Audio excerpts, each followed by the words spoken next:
la tristesse arrive, je sais tu es là, toujours près de moi. Bon mardi, bienvenue dans votre émission de la Victoire de l'amour. J'espère que vous allez bien aujourd'hui. Comme on le fait tous les mardis, on rejoint notre amie Brigitte et l'homélie avec le père Dominique Roussès.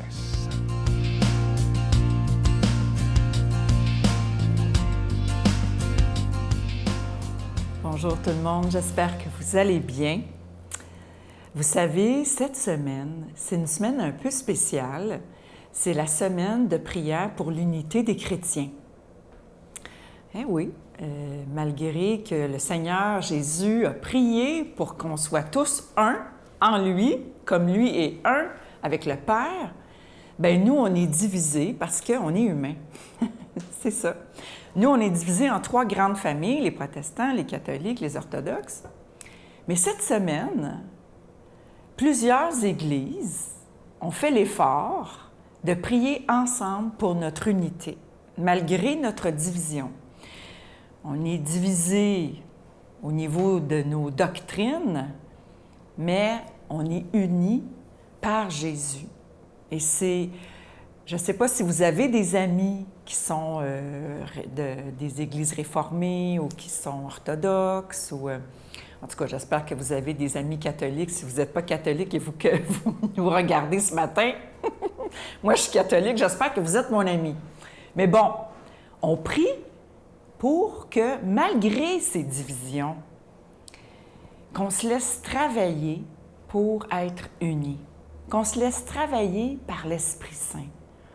On croit tous à la Sainte Trinité. Bien, la Trinité peut venir nous travailler pour que cette semaine, on soit vraiment consacré dans notre prière pour cette unité-là.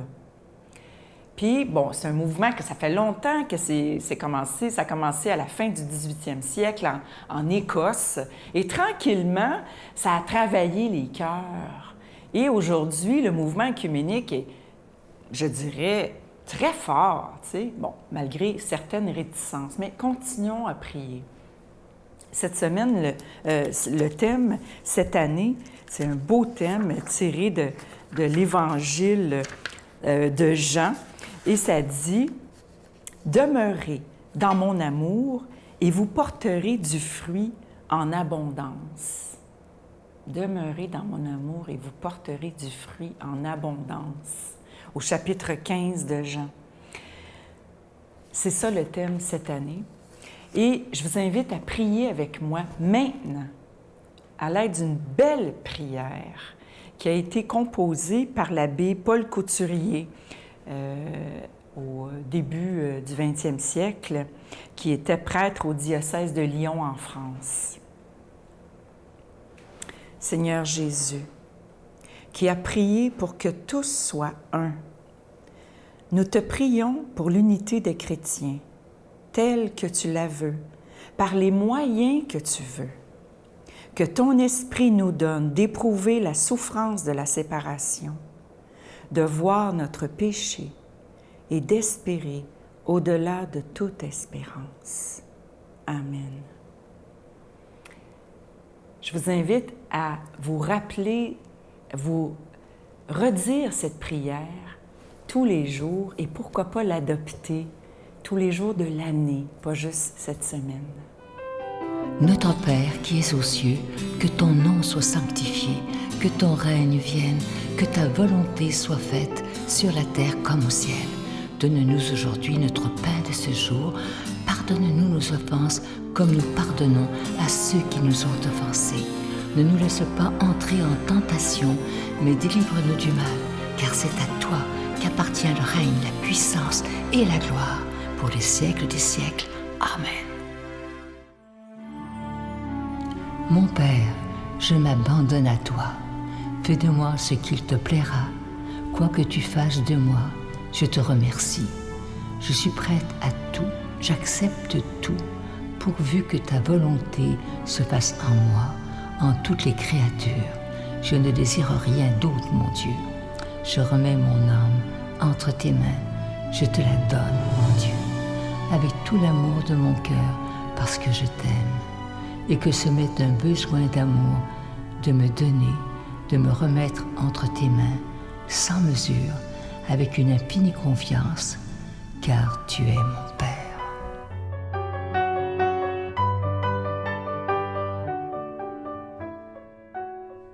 Je suis tellement content de vous parler de ce magnifique cadeau du mois, une belle exclusivité de la Victoire de l'amour pour bien commencer l'année avec tout ce qu'on vit avec la Vierge Marie.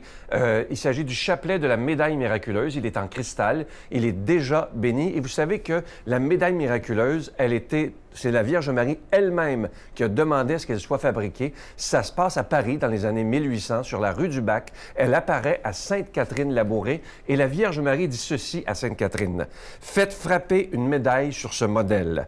Les personnes qui la porteront recevront de grandes grâces. Les grâces seront abondantes sur les personnes qui auront confiance. » Un très, très beau message de la Vierge Marie. Je vous rappelle que vous recevrez un chapelet avec un don de 25 et si vous en voulez deux, avec un don de 40 $. Je vous donne l'adresse. La Victoire de l'amour, case postale 120, succursale Boucherville à Boucherville, le J4B 5E6, je vous la redonne. La Victoire de l'amour, case postale 120, succursale Boucherville à Boucherville, le J4B 5E6. Également par téléphone, par carte de crédit du lundi au vendredi de 8h30 à 16h30 dans le 514-523-4433, 523-4433 ou sans frais le 1-888-811-9291, 1-888-811-9291 et aussi sur notre site Internet, un moyen rapide, sécuritaire et efficace de faire votre don, le www.lavictoiredelamour.org.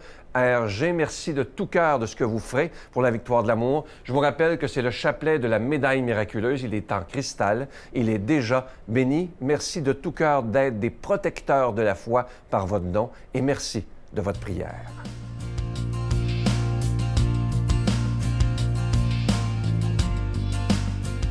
Mon Dieu, donnez-moi la sérénité d'accepter les choses que je ne peux changer, le courage de changer les choses que je peux et la sagesse d'en connaître la différence.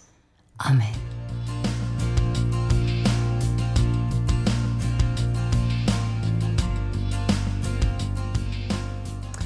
Bonjour et merci de me faire une petite place dans la chaleur de votre foyer.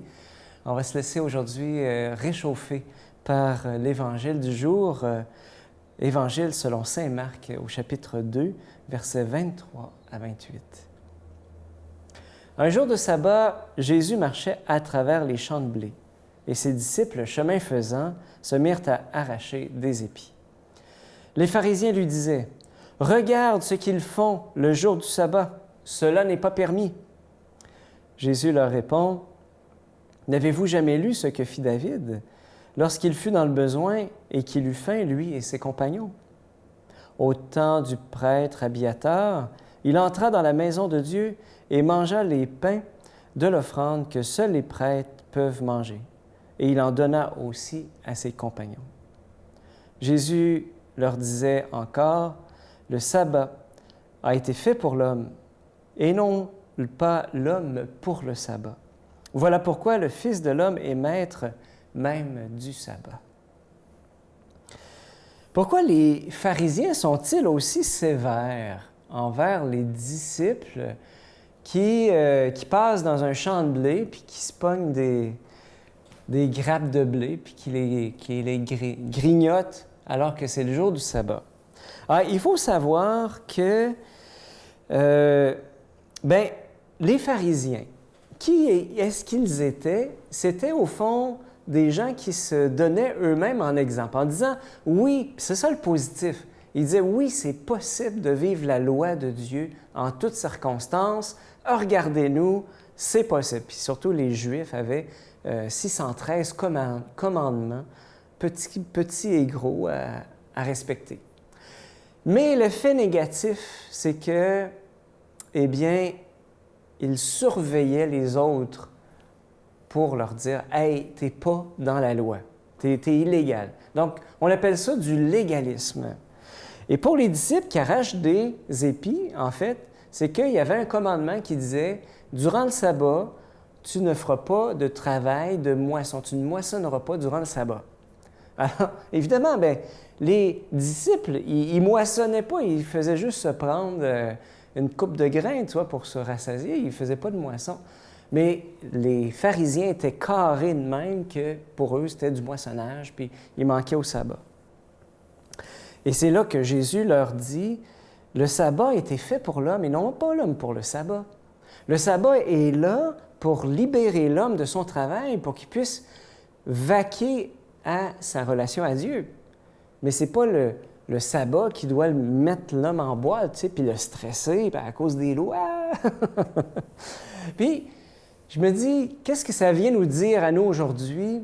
C'est que, en fait, nous avons fait le choix de vivre l'amour à la manière de Jésus. Et que dans notre Église, bien, on est ensemble. Puis toutes les lois de l'Église sont là, au fond, pour nous aider à aimer plus, à aimer mieux. Et il y en a parfois qui me posent la question, par exemple, est-ce que c'est péché de ne pas aller à la messe le dimanche, par exemple? À ce moment-là, je te pose la question. Si tu te poses cette question-là, je te pose la question. Bien, la messe, pour toi, est-ce que c'est une obligation ou bien c'est un besoin? Si c'est une obligation, c'est probablement que tu n'as pas encore compris que le cœur de Dieu, c'est de rentrer en communion avec toi. Puis que la messe, en fait, c'est là pour t'aider à aimer davantage les gens. Moi, personnellement, j'en ai besoin. J'ai besoin de la parole de Dieu. J'ai besoin de ce contact avec l'Eucharistie, avec le Seigneur, pour pouvoir mieux aimer mes frères et sœurs. Mais si c'est une obligation pour être en règle, eh bien, je demande vraiment à Jésus de te faire vraiment goûter à son amour pour que tu puisses réaliser, en fait, que c'est tellement bon la messe. C'est bon! C'est tellement bon d'être ensemble. Et pour te donner un autre exemple, je me rappelle un ami, Sylvain, qui veillait son père. Il allait le voir souvent. Puis à un moment donné, dans les derniers jours, il aurait voulu y aller à la messe un dimanche, mais il n'a pas pu y aller pour pouvoir être présent à son père qui était malade dans ces derniers jours. Et il m'a dit, j'ai tellement eu l'impression d'avoir été à ma place ce dimanche-là, parce que ma place était auprès de mon père qui mourait. Demandons à Jésus de venir nous faire entrer dans sa dimension d'amour à lui. Et je demande à Jésus qu'il vienne nous bénir au nom du Père et du Fils et du Saint-Esprit. Amen. Bonne journée. Je vous salue Marie, pleine de grâce. Le Seigneur est avec vous. Vous êtes bénie entre toutes les femmes, et Jésus, le fruit de vos entrailles, est béni. Sainte Marie, Mère de Dieu, priez pour nous pauvres pécheurs, maintenant et à l'heure de notre mort. Amen.